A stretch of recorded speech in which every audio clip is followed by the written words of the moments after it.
I'm struck by Jacques' story and Dr. Condon's relationship to Oppenheimer and the whole nuclear question. The UFO, or now the UAP question, can really be divided between a kind of post-atomic era and a pre-atomic era, a prehistory and a post-history, as it were. And the UFO, of course, as an acronym, was coined in the 50s, as from by the Air Force in a Cold War context. And a lot of this conversation, I think, is a response to the nuclear weapon and to nuclear energy, including this particular case, obviously, that Jacques is speaking about. So that's the first thing I notice.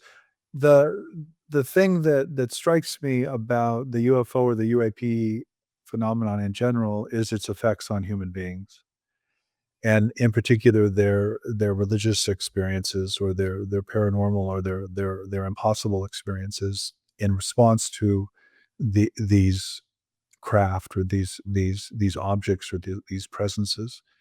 That's been going on way, way before 1947. I mean, that's as far back as we can see. My joke is the gods have always been coming from the sky. That's where they come from.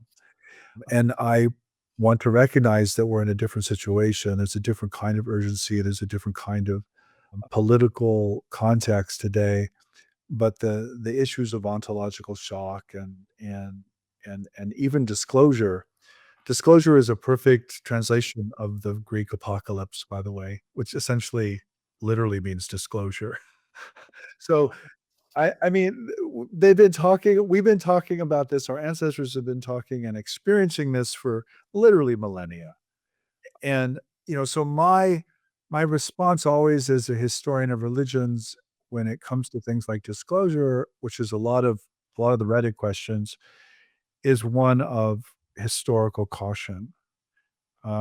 People have been talking about disclosure for a long, long time, and I recognize I don't want to assume our present worldview and feed it back into the past, but I also don't want to assume a past worldview and feed it into the present, which is, I think, what a lot of popular culture does. They just assume the present worldview, whether it's a religious worldview or a scientific worldview, and then they force fit it into all these cases.